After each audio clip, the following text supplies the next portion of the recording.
Hello students. आज हम एक नया चैप्टर स्टार्ट करेंगे and the name of the chapter is bills of exchange. क्या है ये बिल्स ऑफ एक्सचेंज? एक बार हम थोड़ा सा इस कॉन्सेप्ट को समझते हैं, फिर हम आगे इसके क्वेश्चन स्टार्ट करेंगे। एक एग्जांपल लेते हैं। मान लो दो पर्सन हैं, एक पर्सन का नाम है राम और एक दूसरा पर्सन है जिसका नाम है श्याम। राम ने क्या किया? राम ने कुछ गुड्स सेल किए श्याम को। गुड्स सोल्ड ऑन क्रेडिट, उधार पर कुछ गुड्स बेचे। जनरली क्या होता है, जब एक पर्सन एक दूसरे पर्सन को उधार पर गुड्स बेचता है तो ऐसे केस के अंदर दोनों अपनी बुक्स में, दोनों पार्टीज अपनी बुक्स में परचेज और सेल्स की एंट्री करती हैं। एक बार देखते हैं कि ये परचेज और सेल की एंट्री क्या हुई होगी। अगर मैं बात करूं राम की बुक्स में, तो राम यहां पर सेलर भी है। अगर आप देखोगे तो राम यहां पर सेलर है, और श्याम की बात करें तो श्याम यहां पर बायर है या कह सकते हो परचेजर है। राम अपनी बुक्स में सेल की एंट्री डालेगा और वो सेल की एंट्री क्या होगी? क्योंकि ये गुड्स क्रेडिट पर सेल किए हैं तो कुछ कैश या बैंक तो रिसीव होगा नहीं, तो ऐसे केस में ये अपने पास श्याम को अपना डेटर बना लेगा। Shyam account debit to sales account. Sale की एंट्री इसने अपनी बुक्स में कर दी। मान लेते हैं ये 20,000 रुपीज की एंट्री थी। 20,000 रुपये, 20,000 रुपये की एक एंट्री अपने पास कर ली। अब श्याम क्या करेगा? श्याम अपनी बुक्स में परचेज की एंट्री डालेगा, और परचेज की एंट्री क्या होनी चाहिए? परचेज की एंट्री होगी purchase account debit. Purchase always debit होती है, परचेज अकाउंट डेबिट। क्योंकि ये परचेज क्रेडिट पर है तो वो क्या करेगा? सेलर का नाम यहां पर यूज करेगा और राम को अपना क्रेडिटर बना लेगा। तो इस तरीके से ये परचेज की एंट्री अपने पास डाल लेगा। ये तो बच्चे हो गई गुड्स की सेल और परचेज की एंट्री। थोड़ा सा कॉन्सेप्ट को समझने के लिए थोड़ी सी कहानी को मैं आगे बढ़ाता हूं। अब होता क्या है, कुछ टाइम के बाद जैसे कि राम श्याम से पैसों की डिमांड करता है कि आपने उधार पे सामान खरीदा तो लाओ पैसे दो। मान लो कि दोनों के बीच में जो एग्रीमेंट हुआ वो ये हुआ था कि 1 महीने के बाद पेमेंट की जाएगी। 1 महीने के बाद राम श्याम के पास गया और पेमेंट मांगी। हो सकता है श्याम पैसे दे दे, और हो सकता है यूं बोले काम करो कल आके ले जाना। अगर मैं नॉर्मल जिस तरह से एक मार्केट में ट्रेंड चलता है, ये नॉर्मल बात होती है कि हाँ कल ले जाना, परसों ले जाना, अभी थोड़ा हाथ टाइट है अगले हफ्ते ले जाना, इस तरह की बातें नॉर्मली चलती रहती हैं। कई चक्कर सेलर बायर के पास लगाता है, फोन करता है, बहुत कुछ पेमेंट्स के लिए फॉलो अप करता है, राइट। टर्म्स कंडीशंस तो बहुत सारी होती हैं कि अगर टाइम पे पेमेंट नहीं करोगे तो आपके ऊपर इंटरेस्ट लग जाएगा, ये सब होगा। वो सब भी अपनी जगह ठीक है, जहां पर थोड़ा सा ऑर्गेनाइज्ड बिजनेस है वहां ये सब पॉसिबल हो पाता है। बाकी जहां तक बात की जाए, छोटे छोटे डीलर्स हैं, शॉप्स हैं, वहां पर इंटरेस्ट ले पाना जनरली पॉसिबल नहीं हो पाता। ये तो बहुत ही नॉर्मल बातें हैं जो मैं आपसे कर रहा हूं। अब क्या होता है, मान लेते हैं यहां पर श्याम ने कहा था कि मैं 20,000 रुपये दे दूंगा, तो राम ने कहा ठीक है, आपने कहा है दे दोगे, लेकिन हम एक काम करते हैं, इसको लिखित में दो मेरे को कि आप पैसे दे दोगे। वैसे तो इस केस में अगर आप देखोगे तो जनरली एक इनवॉइस रेज होता है। जब भी परचेज या सेल की बात करें, इनवॉइस या बिल रेज होता है। ये इनवॉइस या बिल कौन रेज करता है? ये इनवॉइस या बिल सेलर रेज करता है परचेजर के ऊपर। सेलर के लिए ये एक सेल बिल है और परचेजर के लिए ये एक परचेज का बिल है। लेकिन ध्यान रखना ये इनवॉइस या बिल गुड्स की सेल परचेज को लेकर है। हम जिस चैप्टर की बात कर रहे हैं बिल्स ऑफ एक्सचेंज, ये बिल ऑफ एक्सचेंज इस वाले बिल का नहीं है। तो ये बिल ऑफ एक्सचेंज क्या है? अब यहां पर जब श्याम ने कहा मैं पैसे दे दूंगा और राम ने कहा नहीं एक काम करते हैं आप मुझे लिखित में दो, तो ऐसे केस में राम ने एक डॉक्यूमेंट क्रिएट किया। ये डॉक्यूमेंट नॉर्मल गुड्स का इनवॉइस नहीं है, गुड्स का बिल, गुड्स के अगेंस्ट जो बिल रेज किया ये वो नहीं है, ये एक दूसरा डॉक्यूमेंट्स है। एक डॉक्यूमेंट रेज किया और इसके ऊपर वो बातें लिख दी जो दोनों के बीच में एग्री हुए कि कितना अमाउंट है, कितने टाइम पीरियड में देने का वादा हुआ है, ये सब बातें लिख दी और ये डॉक्यूमेंट भेज देता है श्याम के पास और श्याम को कहता है इस डॉक्यूमेंट्स को पढ़ लो और इस पर साइन करो। ध्यान रखना ये बिल्स क्रिएट कौन कर रहा है? ये बिल्स क्रिएट कर रहा है सेलर, और किसको भेज रहा है? श्याम के पास, परचेजर के पास। उसको बोला कि आप इस डॉक्यूमेंट को पढ़ लो और पढ़ने के बाद इस पे अपने सिग्नेचर कर दो। अब यहां पर श्याम इस डॉक्यूमेंट पर अपने सिग्नेचर कर देता है, इस पे लिख देता है एक्सेप्टेड, इसको एक्सेप्ट कर लेता है। इस डॉक्यूमेंट को एक्सेप्ट कर लिया मतलब इस डॉक्यूमेंट में लिखी बातों को एक्सेप्ट कर लिया कि ठीक है मैं 20,000 रुपये 1 महीने के बाद आपको दे दूंगा। अब यहां पर जैसे ही ये डॉक्यूमेंट एक्सेप्ट होकर वापिस से सेलर के पास पहुंचेगा, अब ये एक लीगल डॉक्यूमेंट बन चुका है। इसी बिल को बच्चे कहा जाता है बिल्स ऑफ एक्सचेंज। अगर मैं बात करूं यही बिल होता है जिसे कहा जाता है बिल्स ऑफ एक्सचेंज। इसके ऊपर सारी बातें क्लियरली लिखी होती हैं, कितना अमाउंट है, कितना टाइम पीरियड है, किस डेट को ये डॉक्यूमेंट बनाया जा रहा है। क्लियर? तो मिनिमम 2 पार्टी का होना जरूरी है बिल्स ऑफ एक्सचेंज के लिए। बात आती है सर वो जो एक नॉर्मल इनवॉइस बना हुआ है, एक नॉर्मल बिल बना हुआ है गुड्स के अगेंस्ट, क्या वो सफिशिएंट नहीं है? वो सफिशिएंट तो है गुड्स की पेमेंट को लेने के लिए, लेकिन बिल्स ऑफ एक्सचेंज की अगर हम बात करें तो बिल्स ऑफ एक्सचेंज में हमें और भी कई तरह के बेनिफिट्स मिल जाते हैं सेलर को, और बहुत सारी तरह के बेनिफिट्स मिल जाते हैं। देखते हैं वो किस तरह के बेनिफिट्स हमें मिलते हैं। अब यहां पर ये जो डॉक्यूमेंट साइन कर दिया गया, एक्सेप्ट कर लिया गया परचेजर के द्वारा, श्याम के द्वारा, और राम को भेज दिया गया। अब यही डॉक्यूमेंट एक ही है, लेकिन ये डॉक्यूमेंट बच्चे सेलर के लिए ये डॉक्यूमेंट बन जाएगा बिल्स रिसीवेबल,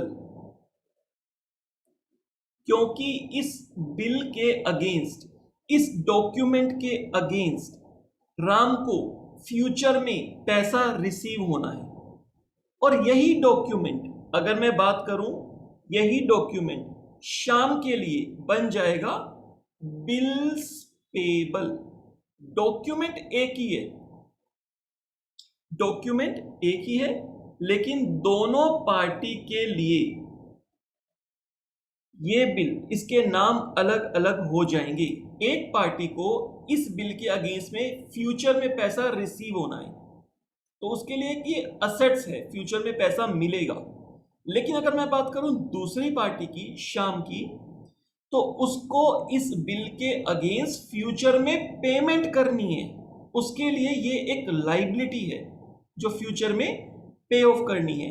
तो सेम डॉक्यूमेंट, एक ही डॉक्यूमेंट, क्रिएटर कौन है, कौन क्रिएट कर रहा है? सेलर क्रिएट कर रहा है। तो मैं यहां पे लिख देता हूं जो राम है, जो सेलर है, वही डॉक्यूमेंट प्रिपेयर करेगा। तो ये क्रिएटर भी है, ये राइटर भी है, ये बिल का ड्रॉवर भी है, ड्रॉ कर रहा है। और श्याम की बात करें तो श्याम जो कि बायर है, वो अपने आप में इस बिल का एक्सेप्टर भी है। एक्सेप्ट कौन करेगा बच्चे? एक्सेप्ट करेगा बायर।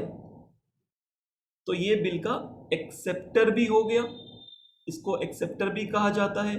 इसको बच्चे ड्रॉई भी कहा जाता है। ड्रॉई भी है क्योंकि बिल इस पर ड्रॉ किया गया। ड्रॉ किसने किया? ड्रॉ किया सेलर ने। ड्रॉ किस पर किया? ड्रॉई पर, बायर पर। और अगर हम और बात करें तो फ्यूचर में पैसा किसको पे करना होगा? श्याम को पैसा पे करना होगा। तो श्याम पेयर पे करेगा। फ्यूचर में अगर बात की जाए इन दोनों पार्टीज के इस तरह से कई सारे नाम हो सकते हैं। एक्सेप्टर मैं बोलूंगा तो आप समझोगे बायर, जब मैं बोलूंगा ड्रॉई तो भी आप बायर समझोगे, जब मैं कहूंगा पेयर तो भी आप बायर ही समझोगे। लेकिन अगर मैं बात करूं पे की, ये पैसा रिसीव किसको होगा? ये पैसा राम को रिसीव हो जाएगा। बट जरूरी नहीं है कि हर केस में पैसा राम को ही मिले। सर ऐसा क्यों जरूरी नहीं है? पैसा तो राम को ही मिलना चाहिए, राम ने बिल ड्रॉ किया, राम ने पैसे लेने हैं। तो ऑल द टाइम ऑलवेज पे राम ही होना चाहिए, राम को पैसा मिलना चाहिए। राम को पैसा मिलेगा, केसेस हैं कुछ, हो सकता है राम को पैसा नहीं मिले। यही तो खासियत है बिल्स ऑफ एक्सचेंज की। जब ये डॉक्यूमेंट बनाया जाएगा, अब मेरी बात ध्यान से सुनना, जब ये डॉक्यूमेंट बनाया जाएगा उस समय इस डॉक्यूमेंट में लिखा जाएगा कि जो बायर है, पार्टी है, वो पैसे पे करेगा किसको? या तो राम को, या राम के कहने पर, राम के ऑर्डर पर किसी भी और पर्सन को। ऐसा उस डॉक्यूमेंट में लिख दिया जाएगा। ऐसा क्यों लिखा जाएगा अभी आगे बात करेंगे, क्योंकि बिल्स ऑफ एक्सचेंज के बहुत सारे बेनिफिट हैं, इसीलिए हम इसकी बात करेंगे। तो यहां पर हमारा ये एक बिल जो है वो क्रिएट हो गया, इसे कहते हैं bills of exchange. Bills of exchange एक नेगोशिएबल इंस्ट्रूमेंट है। ये नेगोशिएबल इंस्ट्रूमेंट क्या होता है? ये नेगोशिएबल इंस्ट्रूमेंट एक्चुअली कई तरह के अलग अलग इंस्ट्रूमेंट्स होते हैं, डॉक्यूमेंट्स होते हैं, उसी में एक डॉक्यूमेंट है नेगोशिएबल इंस्ट्रूमेंट। मार्केट में, कमर्शियल सेंस में इस डॉक्यूमेंट का यूज किया जाता है। यहां पर नेगोशिएबल का जो मतलब है, वो नेगोशिएबल का मतलब है ट्रांसफरेबिलिटी से। यहां पर जो नेगोशिएबल मैंने वर्ड यूज किया, नेगोशिएबल इंस्ट्रूमेंट, नेगोशिएबल का मतलब यहां पर मोल भाव करने से नहीं है। नेगोशिएबल का मतलब यहां पर है कि ये डॉक्यूमेंट ट्रांसफरेबल है, इस डॉक्यूमेंट को ट्रांसफर किया जा सकता है। अगर मैं बात करता हूं नॉर्मल इनवॉइस की, नॉर्मल बिल्स की, जो हमने यहां पर बात की थी, नॉर्मल इनवॉइस या बिल्स की, गुड्स के अगेंस्ट जो इनवॉइस और बिल रेज किया है, इसको हम किसी थर्ड पार्टी को ट्रांसफरेबल नहीं कर सकते, क्योंकि इस डॉक्यूमेंट में इस तरह की कोई बात नहीं लिखी होती है। तो एक सेपरेट डॉक्यूमेंट बना जहां पर इसके बारे में लिखा गया। और अब क्या होगा? अब राम के पास जब ये डॉक्यूमेंट आ गया, पहले हम इसकी एक बार आगे की जर्नल एंट्री कर लेते हैं। जैसे ही बच्चे ये वाला इवेंट कंप्लीट हो गया, कौन सा इवेंट कंप्लीट हो गया? Second event. फर्स्ट इवेंट क्या था? दोनों के बीच में कुछ गुड्स को लेकर या सर्विसेज को लेकर लेन देन हुआ था और उसके अगेंस्ट में बिल रेज हो गया था। तो एक के लिए बच्चे सेल्स थी, तो दूसरी पार्टी के लिए ये परचेज थी। उन्होंने अपनी बुक्स में सेल परचेज को बुक कर लिया और साथ के साथ अपनी बुक्स में एक डेटर और एक क्रेडिटर क्रिएट कर लिया। अगर मैं बात करूं राम की, राम ने अपनी बुक्स में श्याम को डेटर बना लिया। अगर मैं बात करूं श्याम की, श्याम ने अपनी बुक्स में राम को क्रेडिटर बना लिया। राइट? अब बच्चे जैसे ही सेकंड इवेंट हुआ, मतलब ये डॉक्यूमेंट बिल्स ऑफ एक्सचेंज बना और एक्सेप्ट हो गया। ध्यान रखो, एक्सेप्ट होना जरूरी है। सेलर खाली डॉक्यूमेंट बना दे और हम कहें बिल्स ऑफ एक्सचेंज बन गया, ऐसा नहीं है। उसकी कोई लीगैलिटी नहीं होगी जब तक कि वो एक प्रॉपर बिल ऑफ एक्सचेंज नहीं है, जब तक कि उसने बायर के पास नहीं भेजा, बायर ने उसको एक्सेप्टेड लिखकर उस पर साइन नहीं किए, तब तक उसकी लीगैलिटी नहीं आएगी। जैसे ही उसको एक्सेप्ट कर लिया, सिग्नेचर कर दिए, अब वो एक लीगल डॉक्यूमेंट बन गया। अब यहाँ पे राम का राइट बन जाता है, सेलर का राइट बन जाता है उस बिल ऑफ एक्सचेंज के अगेंस्ट में पेमेंट को लेने का, जब भी उसकी एक ड्यू डेट आएगी तब। और श्याम के ऊपर एक ऑब्लिगेशन बन जाती है कि उसे अब ये टाइम आने पर अमाउंट पे करना होगा। अब थोड़ा सा डिफरेंस समझने की कोशिश करते हैं कि नॉर्मल इनवॉइस या नॉर्मल बिल से ही काम नहीं चल रहा था क्या? उससे काम चल रहा था, लेकिन कुछ और नई चीजें पॉसिबल नहीं हो पा रही थी। अभी देखते हैं और क्या क्या नई चीजें पॉसिबल हो पाएंगी बिल ऑफ एक्सचेंज डॉक्यूमेंट से, लेकिन एक एंट्री करने के बाद। अब देखो, जैसे ही ये नेगोशिएबल इंस्ट्रूमेंट क्रिएट हो गया, अब राम अपनी बुक्स में एक एंट्री और करेगा। इस बिल ऑफ एक्सचेंज जो डॉक्यूमेंट है, इसके क्रिएट होने पर एक एंट्री और की जाएगी। वो एंट्री क्या होगी? वो एंट्री होगा, जैसे ही ये बिल सिग्नेचर हो गए, एक्सेप्ट हो गया, राम के लिए बच्चे ये डॉक्यूमेंट बन गया बिल्स रिसीवेबल। बिल रिसीवेबल एक असेट्स है, फ्यूचर में इस बिल के अगेंस्ट पैसा मिलना है। क्लियर? और असेट्स को हम क्या करते हैं? डेबिट करते हैं। राम के लिए ये एक असेट्स है, bills receivable, bills receivables account debit to. ये बिल किससे मिला? ये बिल हमें किससे रिसीव हुआ? ये बिल रिसीव हुआ श्याम से, टू श्याम अकाउंट। कितने अमाउंट का? पूरे 20,000 रुपए का। 20,000 रुपए का बिल मिल गया। अब अगर आप देखोगे तो श्याम, जिसको फर्स्ट एंट्री में डेबिट किया था हमारा डेटर, उसको सेकंड एंट्री में क्रेडिट कर दिया सेम अमाउंट से। श्याम हमारा डेटर्स था, डेटर को हमने क्रेडिट कर दिया। इसका मतलब सेकंड एंट्री करने से जो डेटर है श्याम, वो बुक्स में खत्म हो गया। मतलब जैसे ही हमने ये एंट्री डाली, वैसे ही श्याम का अकाउंट सेटल हो गया कि श्याम से अब कुछ पैसा नहीं लेना। पर सर पैसे तो लेने हैं, पैसे अभी रिसीव तो हुए नहीं हैं। यस, पैसे लेने हैं, लेकिन जो डेटर नाम से एक असेट्स थी, वो असेट्स खत्म हो गई और एक नई असेट्स क्रिएट हो गई। श्याम जो था वो डेटर था राम के लिए, और डेटर्स क्या होते हैं? असेट्स होते हैं। जैसे ही ये बीआर एक डॉक्यूमेंट राम के पास आया, बिल्स रिसीवेबल, वैसे ही एक डेटर नाम से लायबिलिटी खत्म, डेटर नाम से एक असेट्स खत्म हो गई राम के पास, और एक नई असेट्स क्रिएट हो गई, जिस असेट्स का नाम है बिल रिसीवेबल। ये एक बच्चे असेट्स बन गई है। 20,000 रुपए की असेट्स खत्म हो गई और 20,000 रुपए की एक असेट्स बन गई, बिल्स रिसीवेबल। ऐसा क्यों करेंगे, ये थोड़ा सा आगे आपको पता चलेगा क्यों हमने श्याम को अपनी बुक्स ऑफ अकाउंट से खत्म कर दिया और एक नई असेट्स को अपने पास रख लिया। चलो, इसकी एंट्री श्याम की बुक्स में क्या होगी? अगर हम श्याम की बुक्स की बात करें तो श्याम भी अपनी बुक्स में इस राम क्रेडिटर को खत्म कर देगा। जैसे ही उसने बिल एक्सेप्ट किया, श्याम कहेगा अब राम के नाम से क्रेडिटर खत्म, राम को पैसा नहीं देना। पैसे तो राम को ही देने हैं।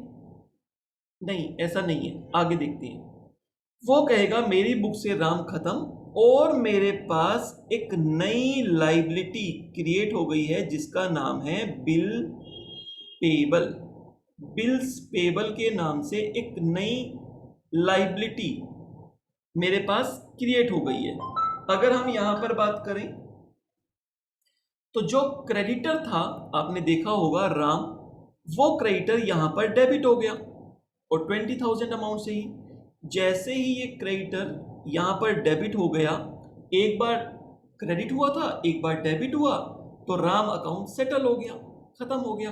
हमारी बुक्स में अगर मैं श्याम की बुक्स की बात करूं, श्याम की बुक्स में अब राम के नाम का कोई क्रेडिटर नहीं है। राम के नाम से क्रेडिटर ढूंढोगे, बैलेंस आएगा 0, एक बार क्रेडिट हो गया, एक बार डेबिट हो गया, हिसाब बराबर। ऐसे ही राम की बुक में जब आप श्याम का लेजर ढूंढोगे तो श्याम एक बार डेबिट हुआ, एक बार क्रेडिट हो गया, तो नेट बैलेंस बराबर। दोनों की बुक्स में डेटर्स क्रेडिटर्स खत्म, पर दोनों की बुक्स में एक नया लेजर क्रिएट हो गया है। राम की बुक में पहले भी एक असेट्स थी श्याम के नाम से, अभी भी एक असेट्स है, लेकिन बिल्स रिसीवेबल के नाम से। श्याम की बुक्स में एक लाइबिलिटी थी, किस नाम से? राम के नाम से। अभी भी एक लाइबिलिटी है, लेकिन राम के नाम से नहीं, बिल्स पेबल के नाम से। तो अब अगर आप देखना चाहोगे कि दोनों की बुक्स में डेटर्स और क्रेडिटर्स खत्म होकर यहां पर एक नई असेट्स आ चुकी है जिसका नाम है बिल्स रिसीवेबल, और यहां पर एक नई लायबिलिटी क्रिएट हो चुकी है जिसका नाम है बिल्स पेबल। क्लियर? ये एंट्री करने से ये इफेक्ट आ जाता है, एक असेट्स और एक लायबिलिटी बिल्स रिसीवेबल और बिल्स पेबल के नाम से रह जाती है, डेटर और क्रेडिटर के नाम खत्म हो जाते हैं। अच्छा, अब आगे क्या होगा? अब आगे जो भी एक्सपायरी डेट है, मान लेते हैं ये बिल हमने बनाया है 1 जुलाई को, किसी भी ईयर में 1 जुलाई को बनाया और 1 मंथ का टाइम पीरियड है, 1 महीने का टाइम पीरियड है, तो 1 महीने का ये बिल बना है। जो बिल ड्रॉ किया जाता है उस पर टाइम पीरियड मेंशन होता है, तो मान लेते हैं उस पर 1 मंथ का टाइम पीरियड मेंशन है। तो जो जनरल केसेस हैं, अगर मैं बिल ऑफ एक्सचेंज की बात करूं तो बिल्स ऑफ एक्सचेंज में जो भी एक टाइम पीरियड मेंशन है उस बिल के अंदर, उसके साथ साथ 3 डेज ग्रेस पीरियड अलाउ होता है। एक्सेप्शनल केस हैं उसकी हम बात करेंगे, बट जनरल केस में जो भी टाइम पीरियड मेंशन है उसमें 3 डेज ग्रेस के मिलते ही मिलते हैं। इस पर भी एक सेपरेट डिस्कशन करेंगे, स्पेशली डेट्स के ऊपर। तो अगर मैं 1 मंथ की बात करूं बच्चे, तो 1 महीने के बाद डेट बन जाती है 1 अक्टूबर। इसमें ऐड कर देंगे 3 डेज ग्रेस की, 3 डेज ऑफ ग्रेस, और जैसे ये 3 दिन ऐड करेंगे तो हमारी जो डेट है वो 1 से 2, 3 एंड 4 अक्टूबर ये डेट हो जाएगी। 4 अक्टूबर को जो राम है वो इस डॉक्यूमेंट को, बिल ऑफ एक्सचेंज को लेकर जाएगा शाम के पास, और शाम को जाकर बोलेगा, शाम का मतलब इवनिंग में जाकर नहीं बोलेगा, जो शाम पार्टी का नाम है उसको जाकर बोलेगा। क्या बोलेगा कि 1 महीना पूरा हो गया, 3 डेज ग्रेस के भी पूरे हो गए हैं, आज 4 अक्टूबर है, तुमने वादा किया था, अपने वादे को निभाओ। शाम ने कहा हाँ ठीक है, अच्छी बात है, लाओ मेरा वो डॉक्यूमेंट लाओ जिस पे मैंने साइन किया था। राम वो bill of exchange signed document निकाल के शाम को दे देगा, ओरिजिनल डॉक्यूमेंट जो होगा। जब ये शाम को देगा, शाम उसको रीड करेगा, ठीक है, ओके है, डन है, और उस डॉक्यूमेंट को कैंसिल कर देगा, अपनी बुक्स में लगा देगा, अपने रिकॉर्ड्स में लगा देगा, और उसके अगेंस्ट में पेमेंट कर देगा। अब यहां पर जैसे ही पेमेंट हो जाएगी, राम को पैसा रिसीव हो जाएगा। मान लेते हैं बैंक से पैसे आ गए थे, बैंक में पैसे आ गए, बैंक अकाउंट डेबिट। अब ये पैसा किससे मिला? श्याम से मिला, तो मैं यहां पे लिख दूंगा टू श्याम अकाउंट, लिख दूं to Shyam account. Shyam account का मतलब श्याम एक डेटर है हमारी बुक में जिससे मुझे पैसे रिसीव हो गए, लेकिन श्याम तो डेटर था ही नहीं। श्याम पहले डेटर बना था जब सेल हुई थी, लेकिन उसके बाद जैसे ही हमने वो डॉक्यूमेंट क्रिएट किया था, राम ने अपनी बुक्स में श्याम को खत्म कर दिया था। सेकंड एंट्री देख लो, श्याम को क्रेडिट कर दिया। तो अब श्याम तो हमारी बुक्स में डेटर है ही नहीं। तो जब श्याम हमारी बुक्स में डेटर नहीं है, तो हम कैसे कह सकते हैं श्याम से पैसा आ गया? ऐसा नहीं कह सकते। और अगर ऐसा कर दिया तो ठीक है, श्याम से पैसा आ गया, हमने लिख दिया। लेकिन सेकंड एंट्री में एक असेट्स क्रिएट हुई है, बिल्स रिसीवेबल। ये 20,000 रुपए मिलने के बाद भी बिल्स रिसीवेबल तो डेबिट में ही रहेगा। मेरी बुक्स में बिल रिसीवेबल कहीं भी क्रेडिट नहीं हुआ, वो डेबिट में ही है। और उसका मतलब क्या है? स्टिल हमारे पास एक असेट्स एग्जिस्ट करती है बिल्स रिसीवेबल के नाम से, लेकिन पैसा तो श्याम से आ चुका है। तो कुछ गड़बड़ लग रही है ना कि ऐसा नहीं होना चाहिए। तो देखो, श्याम को हम ऑलरेडी खत्म कर चुके हैं, तो अब जब हमें पैसा रिसीव होगा तो हम ये नहीं कहेंगे हमें श्याम से पैसा मिला। श्याम का अकाउंट तो पहले ही सेटल कर दिया। अब ये पैसा मिला, हमारे पास जो एक असेट्स थी उसके बदले, बिल्स रिसीवेबल के बदले ये पैसा मिला। तो बिल्स रिसीवेबल अकाउंट को क्रेडिट करना होगा। जब असेट्स मेरे पास आई तो मैंने उसको डेबिट किया, और जब ये डॉक्यूमेंट मेरे पास से चला गया या मेरी असेट्स खत्म हो गई तो मैंने इस असेट्स को बीआर को क्रेडिट कर दिया। 20,000 रुपीज, 20,000 रुपीज। क्लियर? अब एक एंट्री कर लेगा श्याम अपनी बुक्स में। श्याम ने ये पेमेंट की है। श्याम ने किसको पेमेंट की है? श्याम ने पेमेंट की है राम को। तो राम अकाउंट डेबिट लिख दें? राम अकाउंट डेबिट नहीं लिख सकते, क्योंकि श्याम की बुक में राम के नाम का कोई क्रेडिटर एग्जिस्ट नहीं करता, पहले ही खत्म हो चुका। तो फिर क्रेडिटर की लायबिलिटी नहीं है? नहीं है। तो फिर कौन सी लायबिलिटी है बच्चे? यहां पर नई लायबिलिटी है जिसका नाम है बिल्स पेबल। यहां पर नई असेट्स क्रिएट हो गई थी जिसका नाम था बीआर, राइट? पुरानी वाली असेट्स लायबिलिटी खत्म हो गई, डेटर्स और क्रेडिटर्स के नाम की। दोनों ने अपनी बुक्स में से नाम को निस्ते नाबूद कर दिया, खत्म कर दिया, और एक नई असेट्स लायबिलिटी, नए नाम से असेट्स लायबिलिटी बना ली। ठीक है? तो जब नए नाम से बना ली, तो अब जब हम इसकी एंट्री करेंगे तो उसी असेट्स, उसी लायबिलिटीज को यूज करेंगे। तो यहां पर आ जाएगा bills payable account debit to bank account. Bank से पेमेंट कर दी, और किसकी पेमेंट की?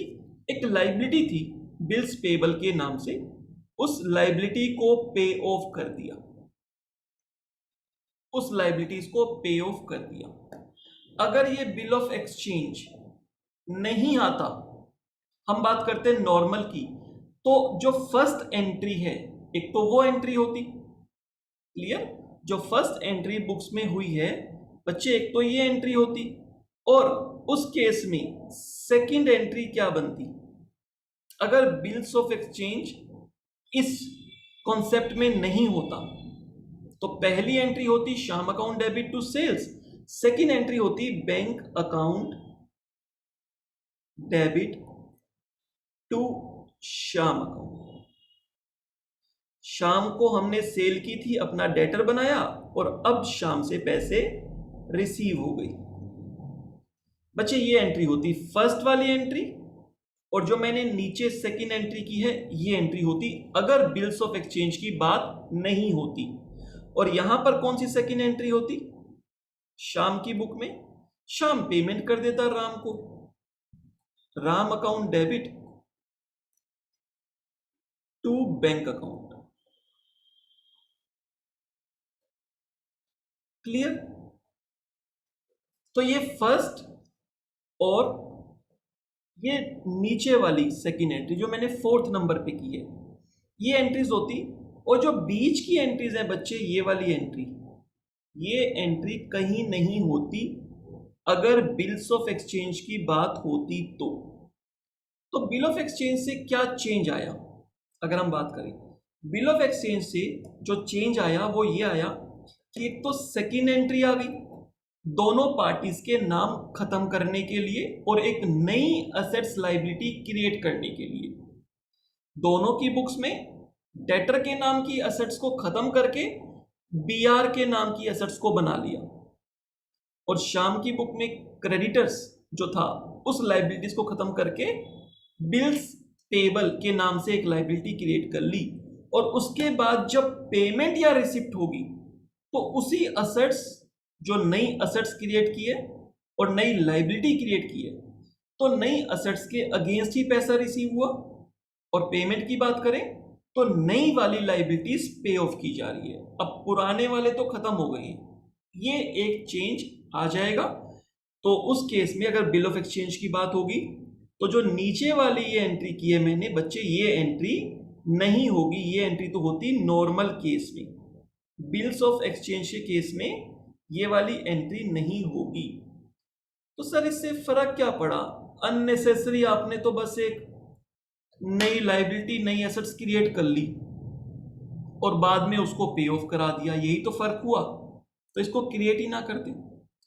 बच्चे यहां पर आपको फर्क बहुत ज्यादा नहीं दिख रहा, क्योंकि ये जो बिल ऑफ एक्सचेंज था अभी आपने उसका एक ही चेहरा देखा है, मतलब उसके बहुत सारे चेहरे हैं। यस, उसके बहुत सारे फायदे हैं। अभी हमने सिर्फ एक ही उसका एस्पेक्ट देखा है, और वो एस्पेक्ट हमने ये देखा है कि ये जो बिल, ये जो डॉक्यूमेंट है बिल्स ऑफ एक्सचेंज, ये बिल्स ऑफ एक्सचेंज जब क्रिएट हुआ तो राम ने इसको अपने पास रिटेन करके रखा till the date of expiry.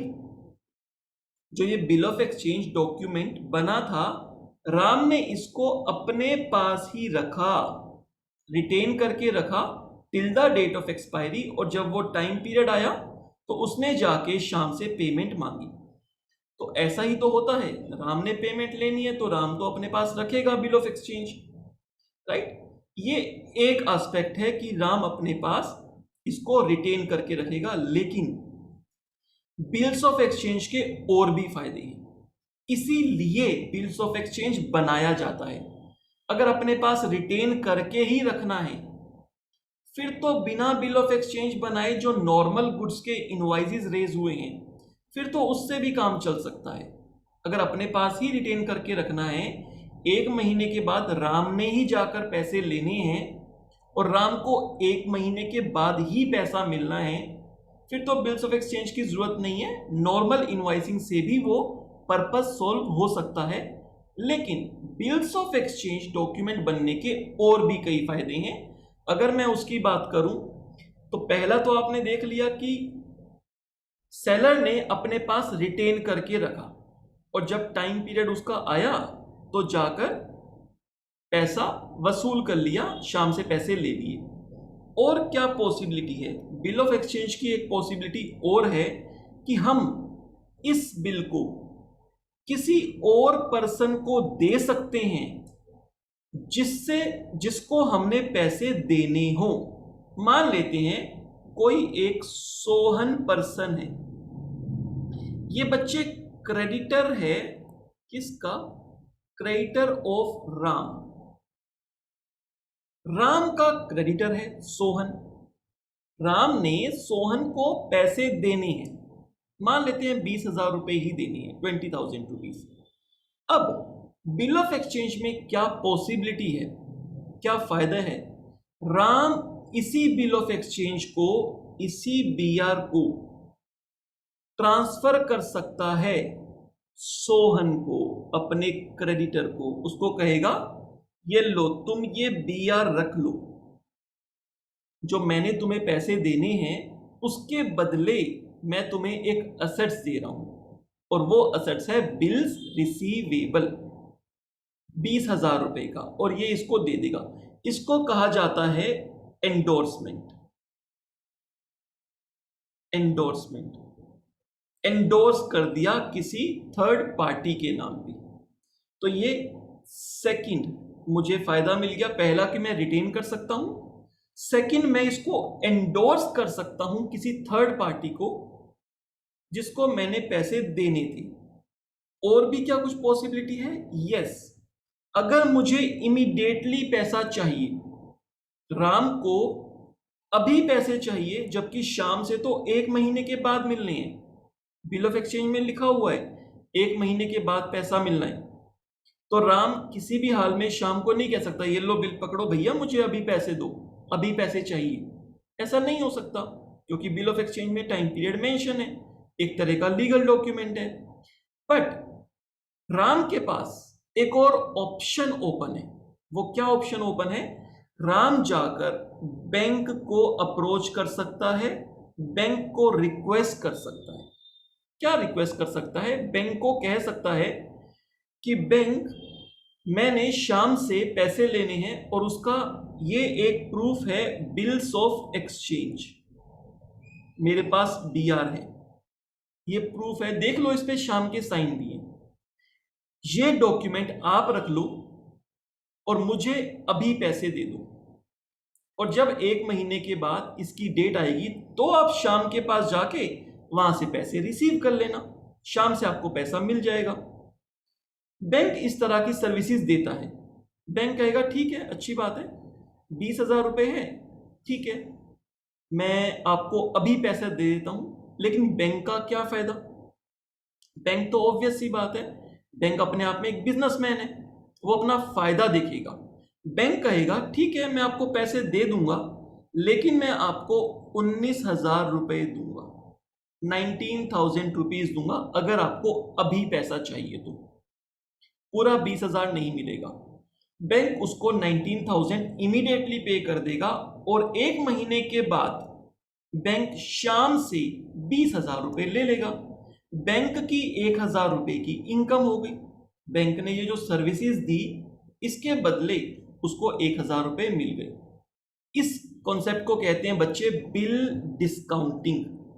Bill को डिस्काउंट करवा लिया बैंक से, बिल डिस्काउंटिंग, राइट। और जो ये 1,000 रुपए जो अमाउंट है, ये बैंक ने जो अपने चार्जेस लिए, इसी को डिस्काउंटिंग चार्जेस कहा जाता है। आगे पढ़ेंगे डिटेल में, इसको कहते हैं डिस्काउंटिंग चार्जेस। तो यहां पर हमने बिल्स ऑफ एक्सचेंज के बारे में कुछ छोटी छोटी बातें देखी हैं कि बिल ऑफ एक्सचेंज होता क्या है, और हमने ये देखा कि नॉर्मल इनवॉइस में या नॉर्मल बिल रेज करने में एंडोर्समेंट का फायदा या बैंक से बिल डिस्काउंट करने का फायदा ये नहीं मिल रहा था, जो हमें कहां से मिला? जो हमें मिला बिल्स ऑफ एक्सचेंज में। इसलिए ये बिल ऑफ एक्सचेंज बनाया गया, और इसकी जब इस तरह की ट्रांजैक्शंस होंगी दो पार्टी के बीच में, तो आपको बीइंग एन अकाउंटेंट, आपको अपनी बुक्स में इसकी क्या एंट्री करनी है ये जरूरी है। प्रैक्टिकल एस्पेक्ट से भी एंड थ्योरेटिकल भी आपके सिलेबस में है, आपके एग्जाम में इस पर बेस्ड क्वेश्चन आएंगे। तो दोनों पार्टीज की, सेलर और बायर, दोनों पार्टीज के पॉइंट ऑफ व्यू से आपको जर्नल एंट्रीज करनी होंगी।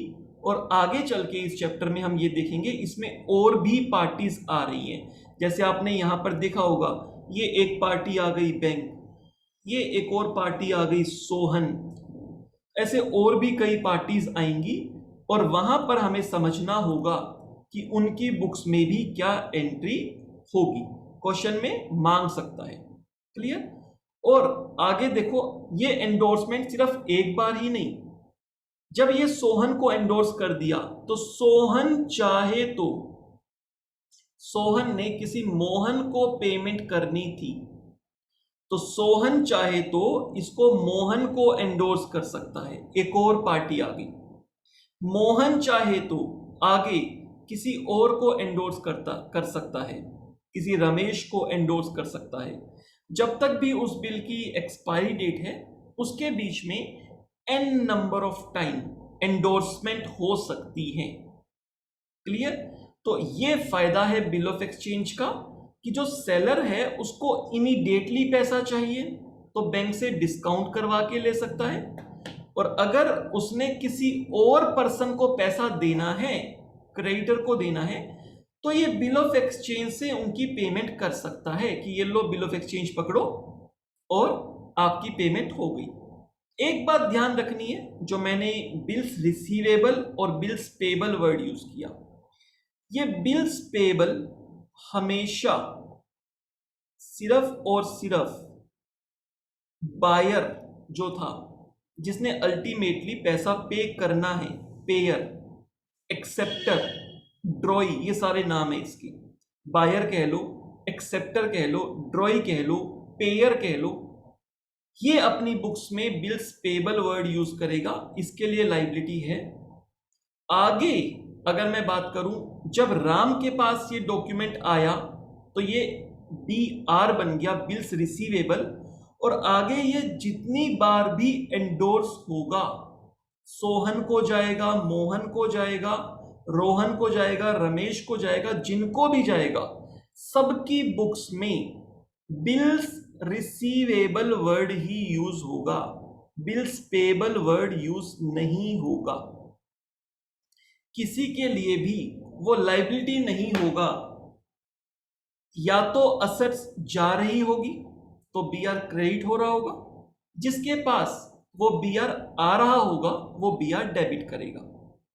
जब ये BR हम किसी को ट्रांसफर कर देंगे तो जिसको ये BR रिसीव हो रहा होगा उसके लिए एक असेट्स क्रिएट हो रही होगी, वो BR डेबिट करेगा, और जो ये BR दे रहा होगा, जो ट्रांसफेरर होगा, जो ट्रांसफर कर रहा होगा, वो इस BR को क्रेडिट कर लेगा अपनी बुक्स में। तो देखेंगे अलग अलग बुक्स में क्या क्या एंट्रीज होती हैं। ये सिर्फ एक बेसिक इंट्रोडक्शन कि बिल्स ऑफ एक्सचेंज क्या होता है, पार्टीज होती हैं, क्या क्या टर्म यूज होती है, और किस तरह से बिल ऑफ एक्सचेंज के हमें और फायदे मिल सकते हैं। हम इस पर बेस्ड क्वेश्चन स्टार्ट करेंगे नेक्स्ट क्लास में, और जैसे जैसे क्वेश्चन स्टार्ट करेंगे नए नए कॉन्सेप्ट्स को हम डील करते जाएंगे।